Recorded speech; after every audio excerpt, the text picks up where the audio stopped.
Yo, what's going on, everybody? Welcome back to the RapChat. This is the RapChat podcast. And before we head into the podcast, if you're watching on YouTube, remember to like, remember to comment, and subscribe. If you're listening on Apple Podcasts, Spotify, or wherever else you get your podcast, make sure to leave us a rating and also please leave us a review. You can find us on Instagram, TikTok, and Twitter at the RapChat Official, where we post all things RapChat and Raptors related. We are your hosts, Luke Dick, Elias Eldridge, and Sam Kenny. All right, guys. First week of basketball. First week. Exciting. It's awesome to have the NBA back. I think we talked about this a lot too, but it was like, for some reason it feels like it really hasn't been that long since the NBA has been away. Yeah, I know. It definitely felt like, I don't know, maybe because like there wasn't like a ton of movement this offseason. Yeah. So it kind of feels like the same kind of groups energy. are getting back out there, like the same teams. It's not like a ton of teams really drastically changed. Like a massive superstar went and anywhere. the draft class wasn't insane this year. Yeah. Right, So right. Really? Paolo? You don't think he was insane? In the past 10 years, probably the worst one in my opinion. But that's a different conversation. Yeah, but yeah, it's Paolo has been extremely impressive. Oh, yeah, no, Hey, man, and the Magic have looked pretty I'm good, telling you, bro. man. Magic was 0-3, bro. Hey, they looked They're good, looking though. better, dude. They played their game against the Celtics was really good. Yeah, they look better than last year, but they're still 0-3. And Hey, man. Hey, man. Win some, you lose some. Yeah, man. win some, you lose some, man. I think they're gonna be. I think they're Okay, gonna. man. I think they're gonna significantly improve by the end of the season for Jesus sure. Christ, dude. Yeah, man. Hey, man. Wagner. But that's not. What do you mean? Wagner looks good, bro. Significantly? Yes, absolutely. Franz Wagner, bro, and Suggs looks Paolo. better. Yeah, Paolo's, Jalen, Do you wanna go Cole through- Anthony's good. Do you want to Like go through every other team and they name their got better players? Bull. I'm telling. No, what I'm saying is like they're a young team, right? And I Yeah, think sure. by the end of this season they will be significantly better than they are right now. Sure, they'll You win got 20 Terrence games. Ross rejuvenated, That's not bro. an outlandish take to say that the Orlando Magic are going to be better at the end of the season than they're going to be now. Oh, yeah, no, I'm saying, yeah, but you said significantly better, meaning, like what do you mean significantly? I mean that I think they're going to like A respectable team. yeah, for sure. For sure. I think it was like really not a whole lot has changed with their organization, and I think that they still have the same mindset to win, and they got good pieces, and they got the right mindset to move This into the is future. this is now Magic. I think they want. I think we they haven't want realized Victor. it. We've rebranded, Yeah. bro. I think they want Victor, so they're not gonna win. I'd want Victor too, bro. But you kind of win either way, you know. You lose, you still win because you get Victor. Exactly. So I think they're gonna get Victor. But No- anyways, okay. Well, yeah, how do we start talking about this? It's anyways, NBA is That is the most important storyline of the NBA so far.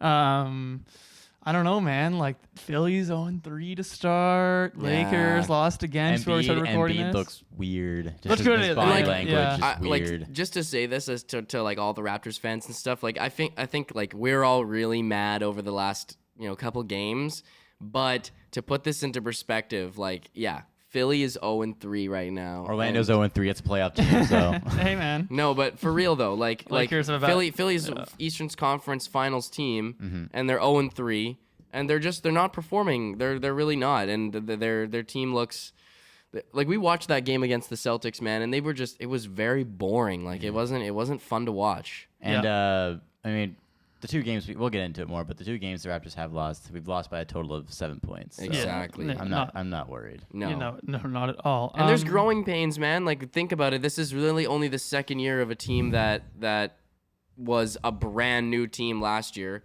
and like there's like you said, we'll get into everything, but I think there's a lot of reasons for the Raptors fans to be optimistic last year. Definitely more optimistic than the first couple games of last season last year. Yeah, no, we yes. actually look like a real NBA team off the Yes. bat. Oh, we do absolutely. And like we're still, like teams don't like to play the Raptors. Like Miami, No. like we came back. We'll talk about it. Okay, so we're gonna structure this podcast just to give ourselves a chance to talk about the whole first week of Raptors basketball. So we're gonna do like a segment of a thing we liked and a thing we didn't like, and that's gonna really help us cover a lot that happened this week. And then we're gonna go in to a player of the week. I think that won't be much of a discussion, but we can discuss the player of the week. And then we'll talk about the week ahead because the schedule does not get any lighter, and there's some big games coming up You know, this it's weird. coming week. I feel like I look at like just a few team schedules to see what they got going on the next couple weeks. They're all really hard. I think it's just a statement for how good the NBA is Yeah. now. Oh, yeah. Like everybody's schedule looks really difficult, but that's how the NBA is now. It's always Yeah. gonna be difficult unless you're playing like Detroit or Indiana or We Orlando. we got some like easy beginning schedules from last year, and I think that's what made us so worried because we were getting beat by easy Right. teams last Yeah. year off the bat, and that was what was frustrating. But this year, I mean, right off the bat, we have the Nets, you know, who have Ben Simmons now, which we can get into that. But the Nets, the Heat, and who do we play first game again? Cleveland, yeah. So like, and they've got Donovan Mitchell this year. So these are all playoff teams. Exactly, and very, very respectable teams that have absolutely defined all-stars and NBA superstars on their team. If any of these three teams made the Eastern Conference Finals, I wouldn't be surprised. Exactly, and I think that's how it is now. That is an absolute statement to just say. And those games were not bad. Well, they weren't entirely bad games, not necessarily blowouts like last year, and they weren't not hard fought games. So, but anyways, you're saying? Yeah. So that's kind of what we're gonna do.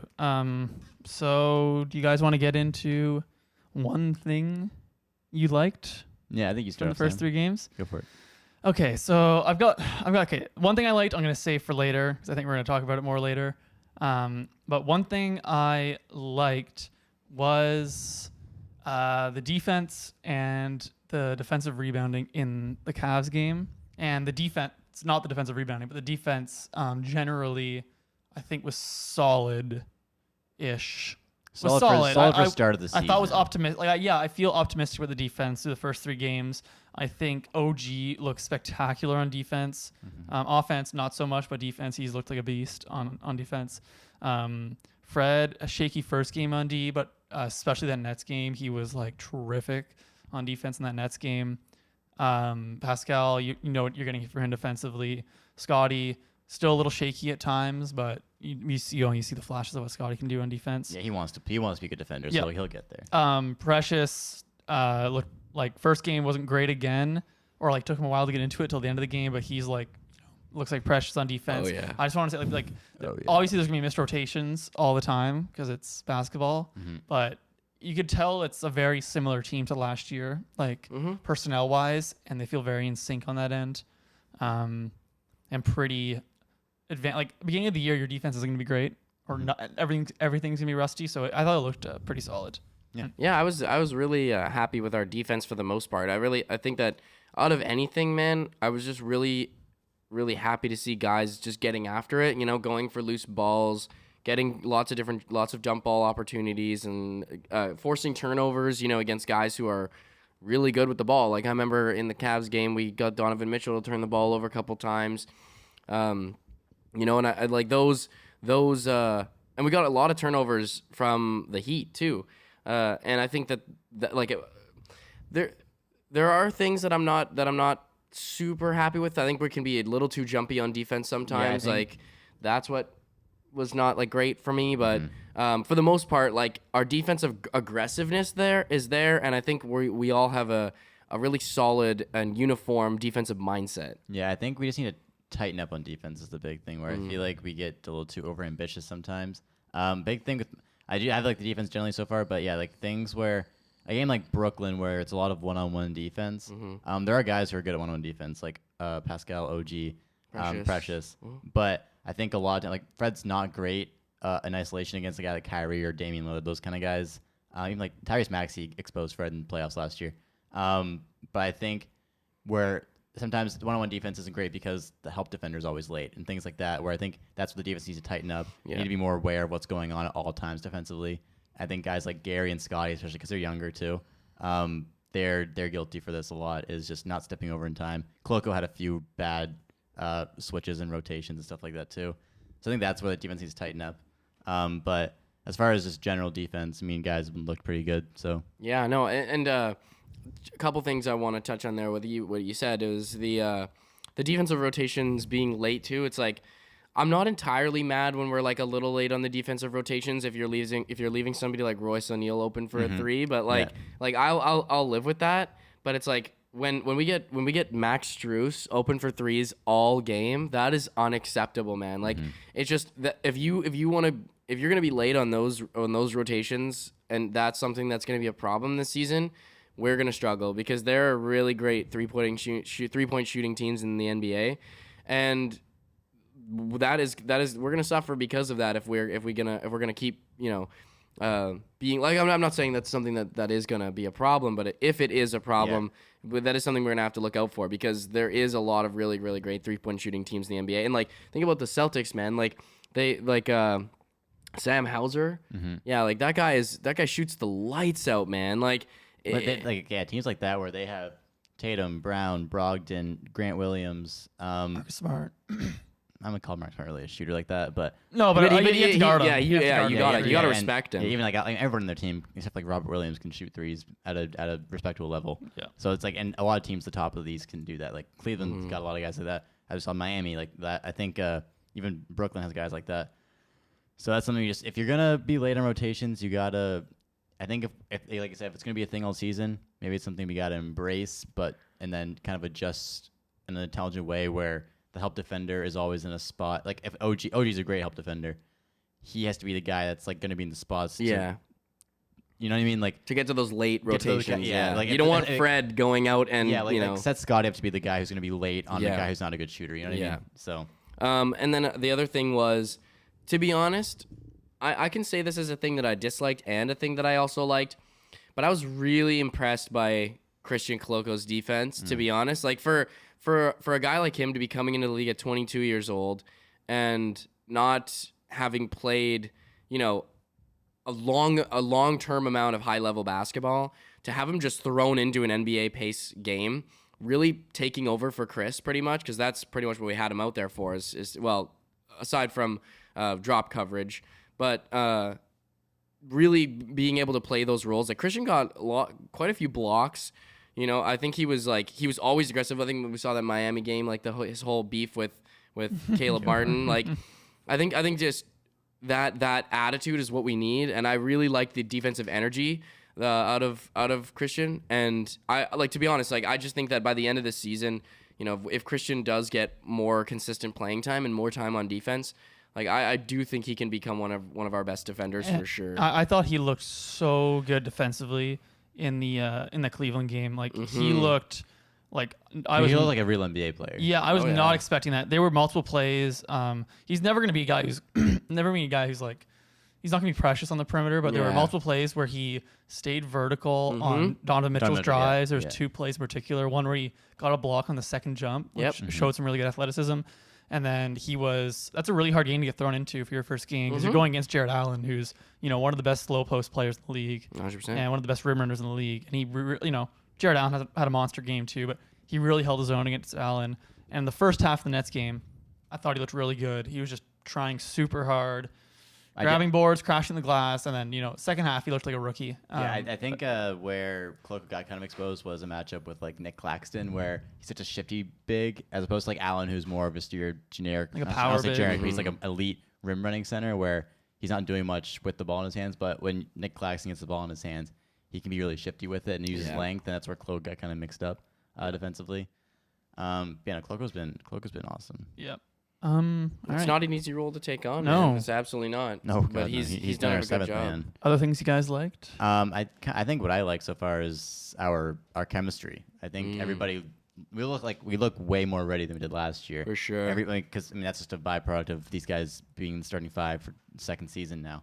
Pascal's healthy this year. Pascal's healthy this year. Yeah, Gary's already been with us for a year at this point. He was new last year. And we have Scottie now for another year. And I just think it looks so much more cohesive than it did a year ago at this point. There's a level of trust there. Yeah, there is. Yeah. I think, that's big time, actually, where even like Gary's throwing up some bad shots at times, but guys still feed him. Yeah, that's exactly right. That's the type of stuff you like to see. And even defensively, where, there's been poor switches, but it's also been a lot of intelligent defensive plays due to their chemistry. I think seeing them work together so well overall has been a good sight. Yeah, I agree. I think that our synergy playing together is in sync. You know what I mean? Like we all understand. Like the problem last year was that we had a lot of new guys coming in, and even this is still kind of an issue. But we didn't necessarily know everybody's skill set. Even Pascal, because Pascal was coming off not the greatest year, coming off his injury. Yeah, we know what to expect from Pascal. We didn't really know what to expect, right? And I think the only person we really knew what to expect from last year was Fred, and that's pretty much it. And I think this year we can expect, we kind of know what to expect with Scottie. I think we're expecting improvement, but in terms of what we know we can already do, we know that. And then and we know his game. And then we know guys like Gary, like of course we want to keep seeing that improvement because they're young guys, but we are seeing things that they're doing consistently that across all 3 games that really kind of have just shown that these guys really know how to play with each other. They know each other's roles and they know their own roles, well enough to be really competitive in these games and not really get flustered with that aspect of it. Because I think last year sometimes we were just like, we didn't know who to pass to. Sometimes we didn't really know what the next move was, and then it just always default to Fred and Pascal, and then it's like that really takes away from what our team can do, if we're always going back to those guys. But we kind of did that anyways in some of the games. But yeah, we kind of had to. Yeah. I'll add one more thing for things I liked. I really liked the 3-point shooting. The first game I think we shot 42% from 3, and then the Nets game I think it was about 39, and then the Heat game a little lower at about 36. A lot of that's coming from Fred, but Gary.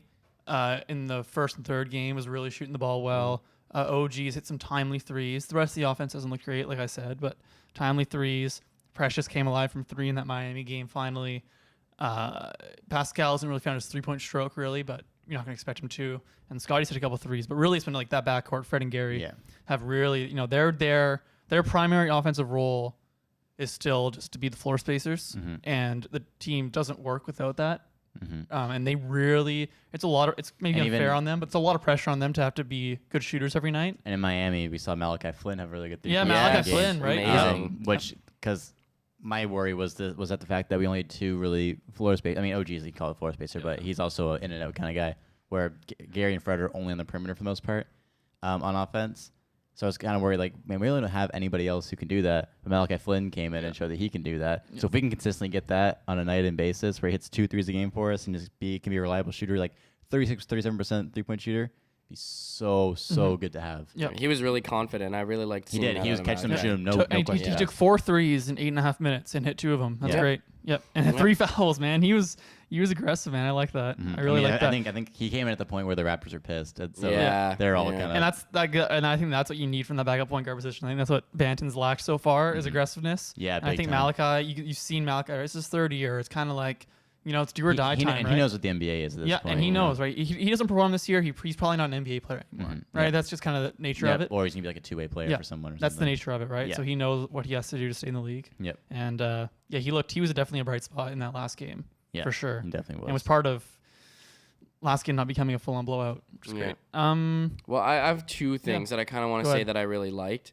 I think first of all was our calmness. I think we have a certain level of composure that we've been playing with, and I really think that we've lacked a lot of. I mean, I think that we have erratic plays, but I don't think we are as an erratic of a team as we were last year. I think sometimes we were just so panicky with the ball last year, and I think we were flustered. And I think this year I've just seen us play with that. Like again, we already saw more half court offense being played in these first 3 games than we saw last year. And again, that goes back to trusting guys. But at the same time, I think it's a level of like.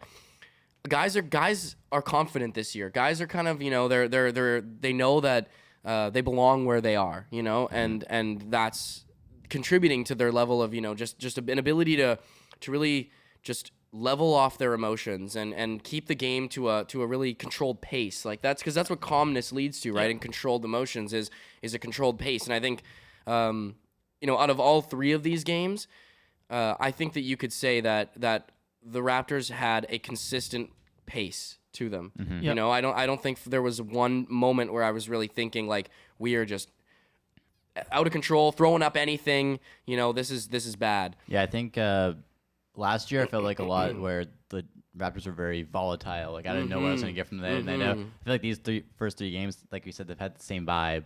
Like Pascal's been the guy. Fred and Gary have been the guys shooting on the perimeter. OG and Scotty have done their thing. I feel like I know what I'm getting more or less from these the main guys, as opposed to last season. Yeah. Oh yeah. Like I just remember so many times last season where I'm just thinking, I'm like, oh, we're just throwing up anything. This is terrible, man. Like we're not getting good looks. This is just like, oh, I'm frustrated because it wasn't great basketball being played. And I think that, like, especially, okay, you take the Heat game for example, right? Like we are down 24 points or whatever it was. Yeah. We were still playing at a great pace. We're still, great, bringing the ball up every time. And this leads into the second thing that I really, really liked is I think in all 3 of these games, wins or losses, we have been getting amazing, high-quality looks. Like even though I think that just the problem is we're not making them. The 3-point shooting has been good. 3-point shooting has been better. But there, like specifically, I think it's the types of looks that we're getting. They're quality looks. I think the reason that we got that 24-point gap in that Miami Heat game was because we were getting great looks, but we could not turn them into real points. But the thing was, Miami, they're coming down and scoring every single time, right? They're getting the ball, and even if we get one stop against them, then they come down. Max Strus hits a 3, right? Or Tyler Hero hits a 3, and then that's where this point differential becomes so much larger. But I couldn't say though that we were playing bad offense. No, the process was right. Exactly, the process was right. We were really doing the right things, but we just couldn't actually convert the looks into actual baskets. But I was really impressed by the types of looks that we're getting. We're getting high percentage looks, and that's what you want, right? Like, and I think it's just a matter of time before those balls start to drop, right? And just a matter of time for those balls start to drop. It's a matter of time, little man. But you know what I mean. I totally understand that. That's a great point. And I thought the offensive process. This is not going to be a pretty offensive team. I don't think any of us think that. Like we're not going to be a pretty offense. It's going to be a grind. A lot of nights to score an offense, but you've got a lot of guys who've been there now for a long time and know how to do it. Know how to grind out possessions. I agree. All right, a thing we didn't like. I'll go first. I have something pulled up right now. Our free throw shooting. Yeah, has been weird one. Really weird one. Wait, which one is this? Yeah. That's a big bomb to drop. Such a weird one. The Cavs game we won, so it's all right. But we did miss 9 free throws. Okay, keep that in mind. Yeah. The Nets game we lose by 4 points. We go from the free throw line 12 for 18. If we made just a little over half more of our free throws, we'd have won that game theoretically. And Miami, they go 25 for 27 free throw line. We go 21 for 28. 2 standout free throw poopers have been Pascal and Gary. Yeah. Pascal's currently shooting 69% from the free throw line, and Gary around the same number. I thought Pascal's even lower, man. Maybe I think Gary. Maybe it's Gary. I think Pascal's like 65%. Yeah, 64%. I think Gary's 69. That's bad. Yeah, it's so weird. Like that's why like free throws are in a short sample size, free throws are they're an X factor. Also just like the weirdest thing how like if you see Pascal in any gym shooting by himself free throws, he's making 50 and also 50 like ish. Like he's a career 77% free throw shooter, which for his position and size and skill set that's that's solid. It's really good. And the fact that it just like it's so, and Gary too. Gary's like above 80% free throw shooter. 85%. Yeah, like Gary's probably had a bunch of 3-game stretches where he shoots 68%, 69% for the year. Pascal's probably had a bunch of 3-game stretches. It just happens that. Damn, it comes during 3 close games and right at the start of the season. And that's also why I can't panic over the first 3 games. Like no, even Philly fans don't have to worry about going 0-3 at the start because in the middle of the season the Sixers lose 3 games in a row. You're not really batting. They're going to go on 5 more 3-game losing streaks. Yeah, exactly. Exactly. It's just how it is. But it's just glamorized at the start of the year. Everything's because bigger. It's all you're seeing. That's the only sample size of the year. It's in a vacuum almost, right? Because you don't really have anything compared to other than last season. Yeah, and that's why overreactions are such a big thing at the start of the year where people are like we did. We overreacted hella at the beginning of last year.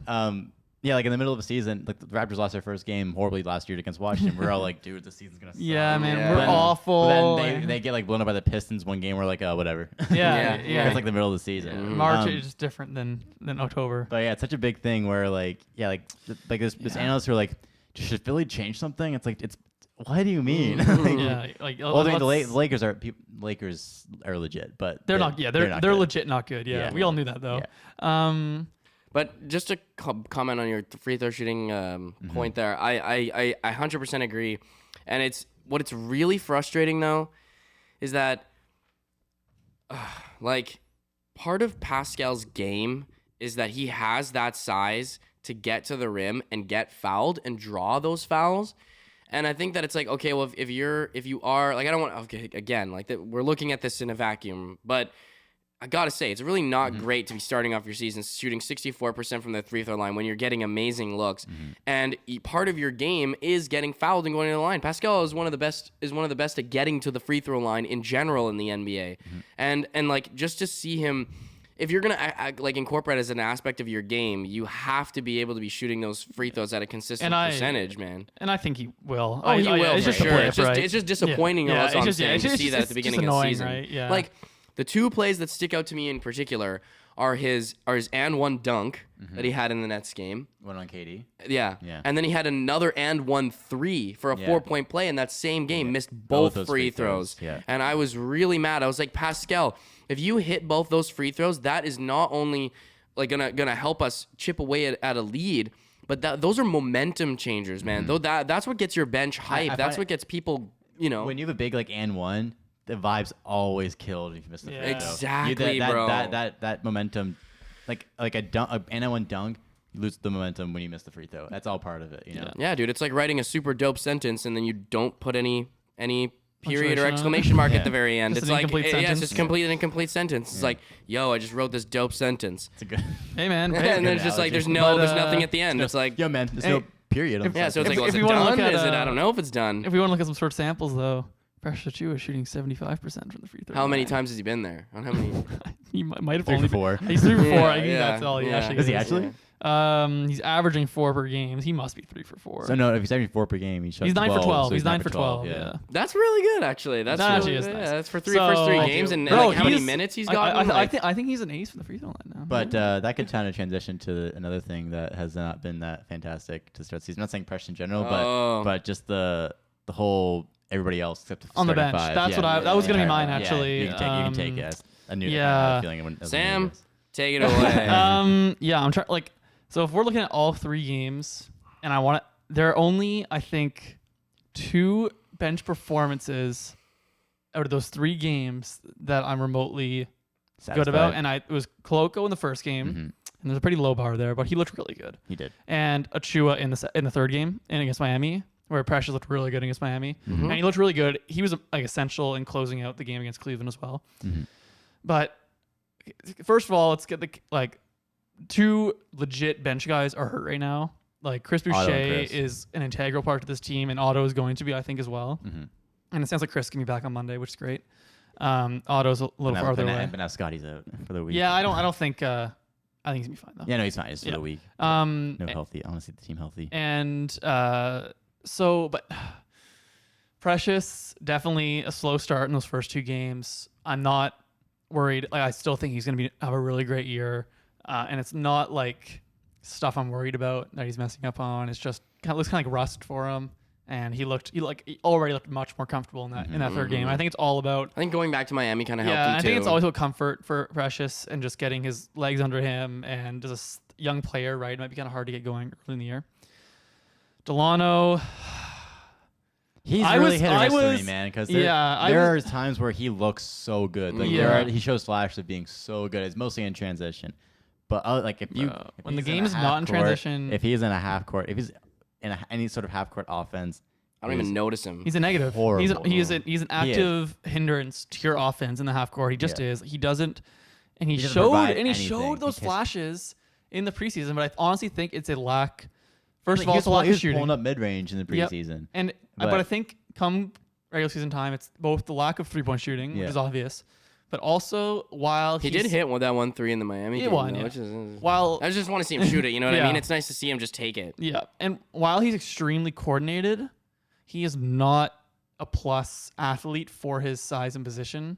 Like he does not have elite burst to get around guys. Not at all. And when you can't shoot and you don't have elite burst or like elite quickness to get around guys, and it really hurts your offensive game. Like think of like all the great offensive players who can't shoot threes. Those guys all have elite burst.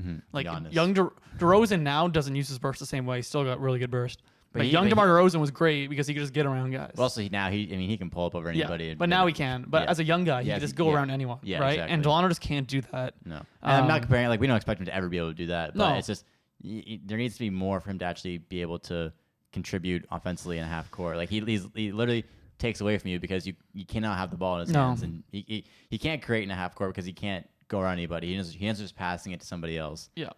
He can't catch and shoot because he just can't shoot the basketball that well yet. So then what is he doing? You know? Yeah. No, he's and that's why I'm not a big Malachi Flynn fan either. My ideal bench rotation once Chris and Otto are back are neither of those guys, and just going Fred and Pascal and Thad, I guess. I don't know. I want Thad to play some more, man. He's no, good. Thad for sure, and he's looked good skills wise. Thad's just looked like a 30. All it is he's five-year-old. slow. He's too slow for the team, yeah. and that's the only problem. But like the times. Oh man, that one KD dunk, man, he just blew right past that. bro. That couldn't even. There was no chance. And Nick's such a defensive guy where he doesn't fuck with that. But no.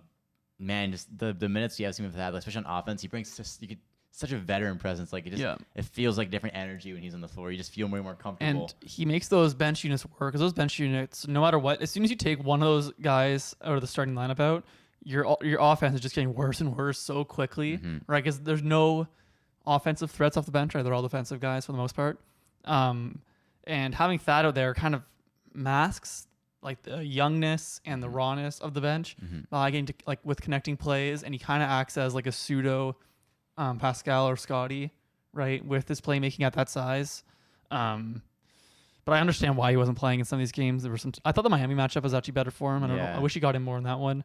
But yeah, the bench is, and then Christian looked like a rookie the last game, which I do not want to rely on Christian Koloko for my bench. Right? Here's the thing with Christian also is that I want him. He's gonna spend a lot of time in the G League this year too, and he's getting a lot of minutes right now. But that's because we're without Chris and Otto, mainly Chris. But yeah, he has looked like there is the side of him that has looked like really good defensively, but he is still don't overreact to Christian. Don't expect that Cleveland game from every single night. No. He's just so raw still.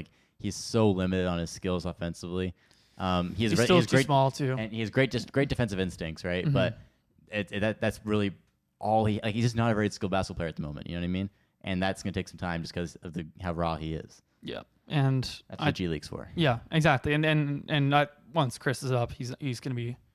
I'm glad we haven't seen Kem at all. I like that, even though he's been healthy. Let's keep him on the bench, please. Hey man, also I wish we saw Juan for a couple more minutes. You know, we saw him in the first game. It was not tough. And he wasn't bad at all in the first game. He was trying. He wasn't good. Wasn't bad. He was trying. He was trying. You know, that's all you can ask of him. Yeah. And he didn't take a single shot. You know, that's cool. If you're gonna come in and try, at least don't miss a shot. He's coming in. He's trying. It's better than Steve was doing. You know? Yeah. At least he didn't miss a shot. Yeah, exactly. Still 100%. I'd rather not see him. Wouldn't mind seeing Justin Champagny. I just want to. But once again, these aren't offensive contributors. No. Right, and that's what we're lacking. And ultimately, we just need to be healthy. Yeah. I think, it's hard to get the full scope of what this team is, what can be without it all being healthy, because the bench is such an important part, and we're missing our 7th and 8th man right now. Yeah. So it's tough to gauge, and it's tough to gauge how many minutes everybody's going to play, because right now they're all playing so many minutes because of the injuries. Yeah. Nurse, bro. That guy's he does not care. He's a menace. Fred's still playing the most minutes. Oh god, it's so frustrating. Yesterday against Miami, and that game was a blowout in the middle of the game, and a lot of teams would just be second night of a back-to-back. Pascal played 40 minutes. Credit to the Raptors side too. They had to fly from Brooklyn to Miami. Yeah, and on they a second night they almost came back from that big deficit. Yeah, shout out to you guys. And that Brooklyn game was an extremely physically demanding game. That you're playing against Kevin Durant, Kyrie Irving, straight out the gate, you know what I'm saying? And Ben Simmons, man, these are athletic guys, man. Guys who are established superstars in the NBA. More so KD and Kyrie, but they still have great pieces. And when you have KD and Kyrie on your team is infinitely that much better. Even if you have what's that? Your team is in every game. Oh, absolutely. Even if you do have Royce O'Neal shooting threes for you, that doesn't matter. He's a good piece. I like No. I'm not saying he's a bad piece. I'm just saying that if he misses every if he goes 1 for 8 from 3, it does not matter. It doesn't matter because KD's gonna make some whack shot in the 4th. So exactly, and Joe Harris isn't playing that well either. And that guy's washed now, man. Exactly, and they still have Seth Curry who's injured, and he's gonna come back, and he's gonna be wicked for them. But my point is that I was really impressed with our energy in the Miami game, even though we lost and we were at 1 point down by 20 plus points. I was still impressed by how we were able to come back in that game. I think honestly one of the only reasons why I think we lost that game was because we first of all, we couldn't convert our looks into actual points. And then when we did, we couldn't play defense tight enough for them to not be scoring. I think if we would have got 3 or 4 extra stops that night, we would have definitely had a real shot at winning that game, or even taking that game, tying it, and going to overtime. We only lost by 3, right? One stop, one non-open Max Scherz 3. Do we want to talk a little about the Caleb Martin situation? I don't even know what to say about it. It was just that was odd. Did you hear what Koloko said about it? No, Dude, okay, so and also like I saw the clip of Caleb Martin talking about it when they interviewed him. What did he say? This dude, that's a good question. I have no idea. Caleb Martin looked like a 5-year-old when you asked him why is the vase broken. He was like he's like shrugging his shoulders like a 5-year-old. I'm not joking. Like well, you look at his body language, you look at he's like he's not speaking into the mics. He's got his head down. He's talking. He's like, he's a competitor. I have no idea what he said. Cringe. He was shameful, and I was very disappointed. Disappointed in you, that. Caleb. Well, no, you're a grown ass man. Like, man. take responsibility for your actions, bro. Like, come on, man. Like that is some disrespectful shit. And not only that, I have absolutely no idea why Caleb Martin was standing over Christian Koloko. Yeah, you didn't score on him. You didn't get a rebound. Like, let's run down what happened. Thing, Let's run down what happened. They're both fighting for a rebound. Caleb elbows him, and I think he got called for initially just for a regular foul, like Caleb did. And then knocked Koloko over. Koloko tripped or whatever. Koloko was trying to kind of grab him as he was falling down, like almost for leverage. Yeah, and then Koloko gets up falls. Koloko falls. No. And then Caleb Martin goes and stands Right. over, flexes over him. Flexes on him. Yeah, he puts his legs like in a over it so he couldn't get up. And he was flexing on him like he did something, but he did nothing. And then Koloko gets up kind of aggressively. He's like, "Hey man, get out of my face! Yeah. I didn't like what is this?" And then Caleb Martin full on football tackles the guy into the crowd where there's people, and he didn't know like there could have been a kid there in the crowd. And he for no reason tackles him into the crowd, putting people in danger, which is another annoying part of it. It's like, what are you doing? It's so unnecessary. You're putting people in danger. There's a 7'1" guy you're tackling on them. And there are some of the biggest menaces in the league who wouldn't do some shit like that. That Patrick Beverley wouldn't do that shit, man. No, he's got more respect. That's exactly what I was thinking about. But yeah, like it's that to me, I lose all respect for an NBA player when you do shit like that. I just like I have no interest. The in scariest part is landing on a camera, right? Because you're right about the camera. Exactly. And just, like, that's a 7'1" guy going into the crowd. Like, you're gonna hurt somebody, man. Yeah. He got lucky. There's nobody in those seats. And another thing, they both did fall on the camera guy. Yeah. Not only did Caleb Martin get ejected, Christian Koloko got ejected. that What was is that dumb. NBA? But That you, was you, dumb. you do understand though why they did it. No, I don't understand. Just why they did I it. think It's they stupid. they did it though because they don't want to deal with, I don't know, at that point in the game it's a 22-point game. I think at that point of the game they're like, if we had, because no matter what, I think Koloko was getting a T, right? Because that's how the NBA, he was gonna get a T no matter what in that. I disagree with that still, though.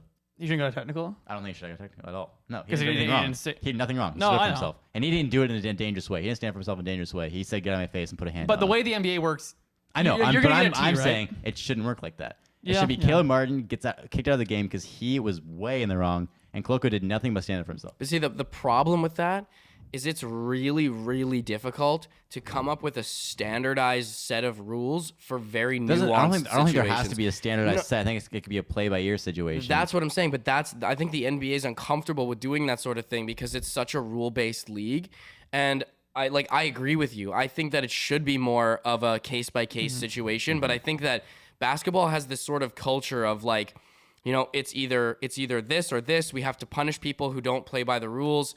And I think that even people, like, when you get involved in anything, like, this goes back to when you're playing high school basketball, you know? Like, if I was ever pushed or something, I'd end up getting a technical too. And I hated that type of stuff, man. That type of stuff made me so mad.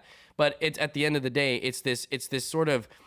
it's a discouragement of any altercation behavior. But here, I want an explanation on how Koloko does not get ejected from this game in that situation. I know. I know. I There's want- no I want- justification. Right. I want someone to explain to me what Christian Koloko can do to not get kicked out of that game in that situation. Because he did nothing Right. wrong in the first place. Caleb Barton, all he did was flex on him. And Koloko stood up and was like, "Don't do that," basically. And then he got tackled into the crowd and gets kicked and out I of the think game. the only thing is, I think it's hard to, because I agree, the Koloko, It's impossible. That's not how it should work. No, but it's impossible yeah. for him not to get kicked out of the game. Exactly. It's not his fault. Oh, exactly. I just think it puts the refs are in a hard spot and the league kind of I think the league makes it how it is, very just black and white. Yeah. Like if there's an altercation, you're gone, because I think it's very hard to while it does seem very easy, but in the heat of the moment on the court when the refs have to make that decision, you hope the nuance comes in when they're dealing out fines later. But then I don't understand what they're reviewing for. They spent 5 minutes reviewing the call, I reviewing know. what was happening. I know. Are they looking to see if someone shouldn't kick the game? Right. Like, what are they looking for? But then? can they hear? Like I know I totally get what you mean. I just think it's hard to institute that much. But I don't do it's think that the hard. nuance. I think the ref should be able to figure out who started it, and then you just case by case. Caleb Martin was way more in the wrong than Koloko was. Caleb Martin's out, Koloko's not. And I think it's simple as that. I think that has its own set of issues as well, because it's like I think there are times and moments where that is not as clear who's instigating things. But then if it's not as clear, then they both get kicked out. But that's clear as day what happened there. Okay, I can see your point. I just think that like what they're trying to do is establish something and put a blanket statement on something that doesn't. That is nuanced, and you shouldn't put a blanket statement on that. Okay, here's my thing. If let's say Patrick Beverley and Russell Westbrook, they're on different teams. Let's say, okay, let's do it easier. Paul George and Patrick Beverley. Let's say Patrick Beverley pushes Paul George, and Paul George pushes him back, and now they're pushing each other. Yes, Patrick Beverley started it, but they're both pushing each other. They're both out because they're both instigating. Sure. Koloko did not instigate anything in that. Caleb Martin did all the instigating. Ergo, Caleb Martin's out of the game. Koloko's not. But then what do you say? And I agree with you. But what then they'll say something like this though, right? And we're watching it right now, where Koloko raps, and I totally Koloko. What is he supposed to do in that situation? Like I would have done the same thing if I was him. Mm-hmm. But in the moment, could they be like, oh? But they're getting the same punishment, even though Caleb Martin did way more. Give Koloko a technical then if he's Right. wrapping it around Right. him. No, for and a that's second. what should have happened. Yeah, and also but my whole thing is I just hope the nuance of it comes in when they're giving out fines, because there's gonna be fines. Yeah. And everyone who rushed from the bench is going to get fined, or the team's going to get fined for it. But I hope they bring nuance in when they have time to look at it, like more like through it and like talk to people. That it's Martin gets the main fine and Koloko gets the secondary. Like Koloko's going to get a fine. That's how the NBA is. They're going to fine him for something. But I haven't heard anything about it yet. yeah, Nick Nurse talked about it, and he said he would have done what Koloko did. And No, It was only about a yesterday fine. though. There's probably not like no, yeah, Nick Nurse said he's expecting fines to come. He said that Yeah. yesterday. Usually takes a few days. yeah. I guess. But Silly though. yeah, that was really that was dumb, weird. and it was I think you even saw some of the guys in the Heat who were not impressed with that. No, Here's the- Karam Butler looked pissed at Caleb. And Martin. Udonis Haslam, he Yeah. was not having it. He was like, I feel like Udonis Haslam would usually get into that scuffle, but I think he was like, "What the fuck was that?" I know, And it he's was like, like- "I'm not there gonna was- get I'm into not that." getting fined for this. well, there's Yeah. I just don't even understand it. It doesn't make logical was sense to me. so weird. Why would you want to stand over him? For And what reason? You guys- Koloko said after the game when he got asked about it, Koloko said, "I'm just as confused as you guys are. I don't know what happened. I don't even know who that guy is." It's not like they, Yeah, it's not dude, like that's what they he have a said. history with each other, right? No, Like, no, they'd he- always gone at yeah, it like for years. And Koloko literally stuff. said, "I don't know who that guy is." Like, It's so weird, man. And Caleb Martin also was not playing very well. He did not have a good and Caleb game, Martin's so. the same guy who tackled Scotty Barnes in that dunk last year. The cheap foul on him. Yeah. Yeah. Man, what is this guy? Man, I swear to you, the reason why this is happening, Caleb Martin met one of those Toronto girls, bro. She broke his heart, man. He hates everything about Toronto, man. hates Toronto. He hates Toronto. He hates Canada.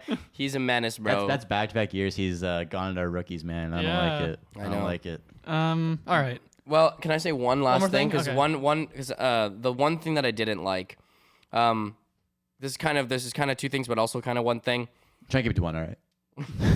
I'll keep it short. I'm joking. It was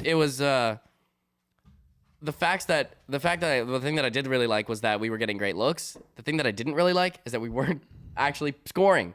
We weren't scoring, and I think the person who I was most disappointed in with not being able to convert his looks into points was OG. And I think OG got so many great looks at the rim in all three of these games, but I think it was weird to just see some of his layups going off the backboard, and like all of his shots were short. Like he was only points that I really, really remember OG scoring were open threes and a couple of drives. But other than that, like every single time that he got into the paint and was, trying to go for like a mid-range shot or like, a turnaround jumper or something, I remember him making those last year. This year, I'm not really going to say this is like something for the entire season. I just want to see this improve. They were all short. Everything was short. Or it was off the side of the backboard. I was really, really disappointed. I'm like, OG, man, like you have been in the league for quite some time now. Like you have been given those roles, and even last year, even though you didn't play a lot, the games that you did come in, you were hitting those. Like I just don't really think there's an excuse to not be hitting those. I think OG has this potential for him to have an offensive identity crisis this season, because you see Scotty's role getting more increased. Pascal and Fred so far have had the same role where Pascal actually has more of an offensive role where he's clear as day the guy on their team. Or it was like sometimes wishy-washy last year. Right now it's clear as day. And Fred's still the second guy. Scotty has the ball in his hands more. And then you kind of see him and Gary going back and forth with that fourth guy role. Mm-hmm. And yeah, they're kind of the same role. Yeah. Yeah. And I think Gary's doing more off the dribble type stuff than OG is right now. So I can definitely, I think this could be a natural problem where he starts to have his offensive identity crisis because he's getting lower and lower in that hierarchy of offensive players, right? And that's for a guy as skilled as him, it's tough because he wants to do a lot more than he's being asked, and that could be an issue. I think so. I also OG also feels like a very he's sacrificed a lot. Also I'm not saying that he can't sacrifice. I'm not saying he won't sacrifice. But I'm just saying there's a lot more that he thinks he could do that he just won't be able to do. Right. And at the start of the year, it's tough, and that could be something that translates. Yeah, that's a good point. And I thought in the first game was what I really liked from him. Mm-hmm. I thought he was the underrated star of that game. First of all, because his defense was absurd at the end of the game. And I thought first of all he hit timely threes, and then he had some drives at the end of the game that were much nicer. And I think that's his role. And I think he's gonna. We don't know if he doesn't accept that or not, but I think also the turnaround jumpers are just same with Gary. That's the added part, right?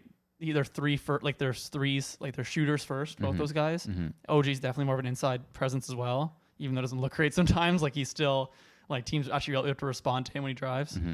So I think once again, I think the process has been okay for OG. I haven't really been oh, why are you taking all these shots? Mm-hmm. I just think sometimes you go games where you have a couple fadeaways that fall short, right? But I do Then again, this all could just be the whole start of the season thing. Yeah, because the last season there were games where OG would have 5 straight bad games. And he started the year last year really bad, the first couple of games, right? Oh, yeah. And he was trying, and it was kind of a similar thing last year even more because Pascal was hurt. He was really trying to shoot a lot of contested shots. Mm-hmm. And really trying to force it because he was kind of in a role where he had to. Mm-hmm. And I think this year is just I think he'll. I think he'll improve as well. I'm optimistic. But then I think it's also just important to remember, if you're gonna talk compare somebody like Gary to OG, it's Gary's he's pretty good at creating his own shot. Yeah, I think OG is more of a off ball. Yeah. Creates shots for himself off the ball, where he moves more and cuts more. Where Gary's more, you pass give the him the ball, then he's shot, exactly. Yeah. Yeah, and I think that those are two different skill sets. And I'd like to see OG's manifest in a little bit more of a concrete way than what I've been seeing. Right. But Gary's role is pretty defined. Yeah, and Gary knows what his skill sets are. I think there's just the one thing that I've got of Gary that's just that I've liked so far has been the fact that he has been doing the things that he was doing last season, but I think I've also seen him taking the ball to the rim more than he did, and he's being more aggressive and defense. You don't have to be so jumpy, Gary, but there are things I've really been liking about his game and things that I'm okay, I think he's reached a certain level of knowledge of his offensive skill set. It's how do you fine tune this now? How do you decide exactly what you're going to do in every moment that you get that ball in your hands? And how are you going to use your abilities to score the basketball? I think that's right. And the difference between OG and Gary too is OG's got so many of these such intriguing skills and so much stuff he can do. And Gary, while he's a very talented offensive player, he's got we know what Gary does on offense, right? Yeah, but sometimes less is more in a sense. Well, that's what I mean. It's pull-up jumpers, and it's catch and shoot threes, and it's side steps. But he's rarely taking long possessions where he's backing a guy down because he just can't do that, right? That's not his game. So I think that's allowed Gary to really hone in on what he does well. Well, OG is there's so many things he does well, and there's so many roads he can go down. So, but I think both those guys have been, they've done their job for sure. They have not been the issue whatsoever. All right, let's move on to player of the week. And this is not gonna. Yeah. I don't think this is very controversial. Anybody. Yeah, Christian Koloko, player of.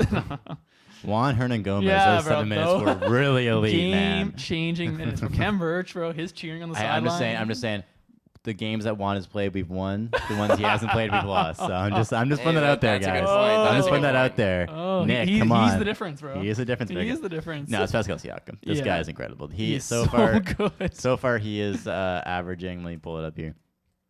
27.7 points, 10.3 rebounds, 7 assists, shooting above 50% from the field. God damn. Yeah. He's a really good NBA player. He said top 5, and he's making us take him seriously. Yeah, bro. I think for the first 3 games of the season, he's been a top 5 player in the NBA. Yeah, fair For enough. the first 3 games, he's definitely. I'm just pulling up. Kyrie Irving had some really high praise for Pascal after their game. I just want to get the exact quote up, because I think Pascal's always been really respected by his peers and less by the media and the fans. And I think, he's so. Kyrie Irving, this is from dailyhive.com. You're on social media, right? We all saw as many spicy peak clips at Rico Hines runs as we could possibly see. Just a hooper watching at home, I definitely felt his presence this summer around Los Angeles. And then he was talking about Siakam was putting in a lot of work and it's showing for itself. He's going to continue to get better. This team is a well-oiled machine. This guy was off the charts. That's a quote by Kyrie Irving. Yep. And then he also said, I think a triple-double is probably going to happen most nights. I'm not saying he's going to average triple-double, but he's capable of being a triple-double guy. Just how many pieces they have and how well they play through him. It's good to go against him.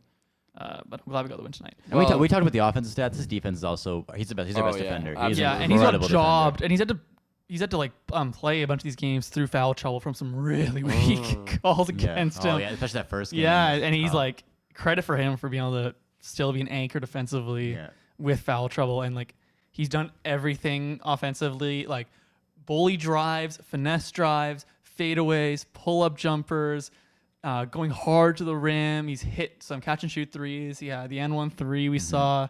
Timely buckets, clutch buckets. The pull-up mid-ranges look excellent. Oh my god! So and then the passing looks like last year. That was the biggest development I think with him. Yeah, and it's how refined to this year. He'll start the game off just. I think his kind of thing is, all right, I'm going to start the game off just scoring a ton, and then they're going to have to double team me or triple team me, and then I'm just going to make the right play. Yeah, make the right play every time. And if we really need a bucket, then I'll just shoot over the double team because I'm that good. I mean, good thing we didn't trade him last year. yeah. We're doing Kuminga and Wiggins or Wiseman and Kuminga right now, bro. One of my favorite plays from the the Warriors would be fucking unreal. Aaron if they Gordon? had Pascal Siakam. That would be fucked. One of my favorite plays was just Pascal in the last Miami game. Drove in, got double teamed at first, then Max Strus waved off his double team and guarded Pascal one-on-one. Pascal just spun right on him and scored, and it just felt like one of those moments where it was like you just dug your own grave. Yeah, like you know what I mean? Yourself, Max. Yeah, it was one of those things where I'm like, I almost, as soon as that happened, I was like, oh, this is a bucket. This is a bucket. That's in the hoop. And that's how I feel like Pascal, but that's how I feel about Pascal so far this season, where he gets his isolations on anyone who's not a good defender. There's a lot of them he had on Kyrie in Brooklyn, and it's like, dude, he's gonna score right now. It's a guaranteed bucket, or it's a wide open dunk or a wide open three. Yeah, and you go back to that year after his All-Star year when he sucked in Tampa. It's just he's such a different player now. Just the confidence is there. It's confidence. The efficiency is there. The touch is refined. there. So much everything's refined. Such a good word for it. Yeah, everything looks easy. Everything looks he's just in control. He knows what pace he wants to play at. Yeah, he never looks panicked at all, ever. If he gets double teamed, he's not panicking whatsoever. He knows exactly what he wants to do in any situation. And I feel so calm having the ball in Pascal's hands late in games. And he's running pick and rolls of some sort with Fred. Yeah. And if Fred's open, he's getting him the ball, or else I trust him to take a shot, and your star players are gonna have to take some really tough shots, and or find his teammates. And he's gelled so well, I think, with all the guys in the starting lineup. His handles looked really looked great. I can't say enough amazing things about him. I think he looks fermented. Fermented. He's been Just a fermenting synonym for refined. That mid-range game's been fermenting for a long time. Yeah, well, I was thinking, I was like refined, and then I started thinking like he's aging like wine. like beer and alcohol, Yeah. and I'm like, oh yeah, he's fermented. Yeah. He's aged well. He's fully ready. He's a nice Yeah. aged red. I Yeah. just want to go 28 over this. years aged. Yeah. I just want to go over this little article I read a couple days ago. NBA yeah. writer Michael C. Wright. Key MVP letter, 25 names to watch. And look, I'm not saying Pascal is your MVP, okay? But here, this is what it is. 25 names to watch in 2023 season for MVP. So these are guys that he thinks could potentially win MVP this year. There's some more common names like Jokic and Giannis. So basically, the top 25 players in the league. That's basically what he's saying. And Luka, like Yeah, the obvious guys. And then he has some dark horse candidates, some young candidates, guys like that. Guys he had in this list were Chris Paul, for one. He had Jaylen Brown, Anthony Edwards, Bradley Beal, Donovan Mitchell, Karl Anthony Towns, and that's probably the craziest ones. And Anthony Edwards. Did I say that already? Yeah. Anthony Edwards. Yeah, these are all names that he had on this list, and you know who was on this list? Pascal Siakam. He's not MVP, but he has way more right to be in this conversation than a lot of those other guys do. Yeah, man. absolutely. He's And that is just an example of what you said earlier, where he Yeah. is not getting any respect from media, especially American media. I mean, obviously he doesn't Canadian media, but American media does not understand how good this guy is because they just don't watch him. No, If people you don't watch this appreciate guy, that. you understand that he is way more likely to win MVP than Anthony Edwards is. Even James Harden's on the list. James Harden's like, Yeah, James Harden winning MVP. Also, he's had a great start, but also people are so weird about James Harden, man. They're like, oh, he's gonna be crazy this year. It's like, what are you basing it off of? Yeah. Like, he wasn't good last year. I think he's gonna be like a really good basketball player, but he's gonna be Sure. worse than a normal. he's not. He's just old. He's not going back to prime James Harden. Like, relax. He can't bring his legs back. No.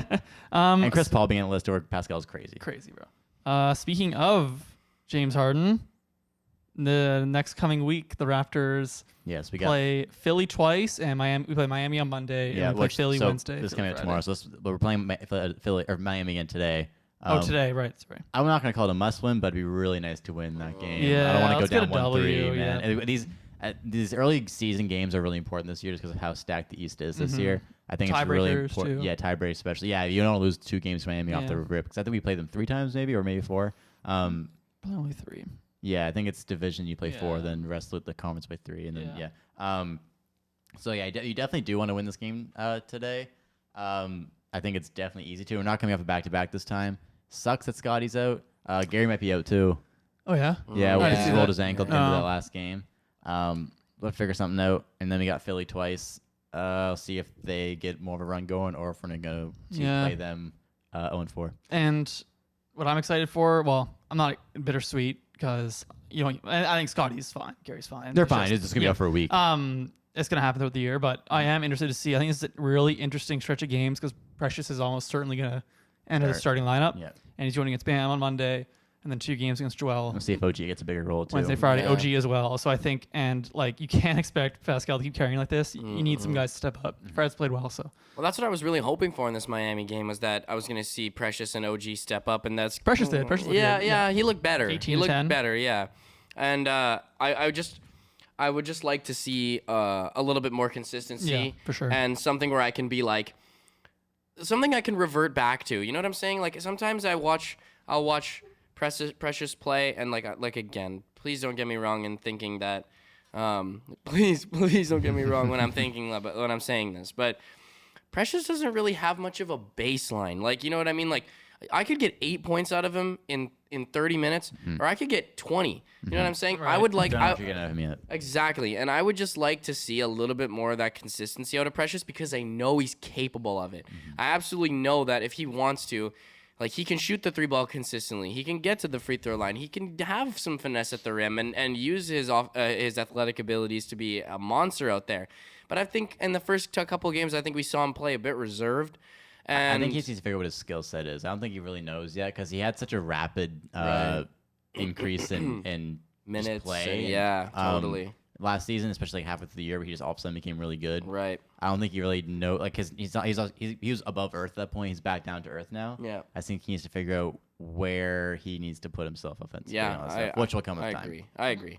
Yeah, and the only reason why I say this is just because Yeah, it's it makes sense. Yeah, it's just because we want to have a bench this year. Yeah, we want to have a real bench, and one thing that's going to help us do that is if it's I don't care if Precious plays 8 minutes, I don't care. If he plays 30 minutes, I'm going to get 10 points from out of him. I will get 10 points out of Precious, which is like, he pretty much is doing that. But right now, it's like... Right now, Fred's on pace to retire at 32 because leg is going to be dead. Yeah. Oh, 100%. Exactly. Like we need more bench. Yeah, 100%. But I'd say my biggest expectations for these next week is I want to see better performances out of OG and Precious. Yeah, I want 2 wins over the next 3. 2 to 3. Give me 2 out of I'll 3. take that. I'll take 3 to 3. I'll be 2, but yeah. All right, that's all I got on here. That's all I got. Yeah, that's all I have to say. All right. Okay. Well, again, thank you all so much, RapChat listeners, for tuning in. Let us know your thoughts in the comments on the Raptors start of the season. Yes, sir. Anything you're surprised about, anything you're happy about, sad about, upset about, let it rain in the comments. Absolutely. So before we head out of here, if you're watching on YouTube, remember to like, remember to comment, and subscribe. If you're listening on Apple Podcasts, Spotify, wherever else you get your podcasts, make sure to leave us a rating and also please leave us a review.